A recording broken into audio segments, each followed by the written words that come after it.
Mass strike over pensions tangles transport across France. Paris, AP, France's vaunted high-speed train stood still Thursday. Schools across the country shut down and the Eiffel Tower warned visitors to stay away as unions held nationwide strikes and protests over the government's plan to overhaul the retirement system. Paris deployed 6,000 police for what's expected to be a major demonstration through the capital, an outpouring of anger at President Emmanuel Macron for a reform seen as threatening the hard-fought French way of life. The Eiffel Tower and the Louvre Museum warned of strike disruptions, and Paris hotels struggled to fill rooms. Many visitors, including the U.S. Energy Secretary, cancelled plans to travel to one of the world's most visited countries amid the strike. Subway stations across Paris were shuttered, complicating traffic, and prompting many commuters to use shared bikes or electric scooters instead.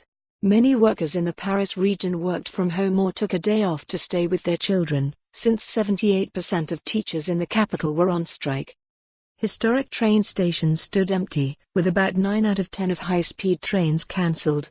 Signs at Paris Charles de Gaulle Airport showed cancelled notices, as Air France called off about 30% of domestic flights. Bracing for possible violence and damage along the route of the Paris March, police ordered all businesses, cafes and restaurants in the area to close. Authorities also issued a ban on protests on the Champs-Élysées Avenue, around the presidential palace, Parliament and Notre Dame Cathedral. Yellow Vest activists plan to join unions at the protests in Paris and cities around the country, pressing their campaign for more economic justice. Public sector workers fear President Emmanuel Macron's reform will force them to work longer and shrink their pensions. And they see this fight as crucial to saving France's social safety net. The 5 weeks of paid vacation, the state healthcare system, we got all that through social struggles from people who sacrificed themselves financially for us to get that, said rail worker Gilles Pierre, taking part in Thursday's march.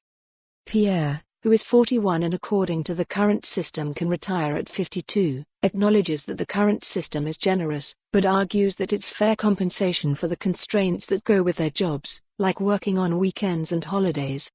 What do we want for our retirement years? To enjoy it, or being a retiree in a hospital or in a bed and not being able to enjoy life? To Macron, the retirement reform is central to his plan to transform France so it can compete globally in the 21st century. The government argues France's 42 retirement systems need streamlining, and the transportation minister said he will meet with unions Thursday to try to diffuse tensions. For more on this story, visit the news article link.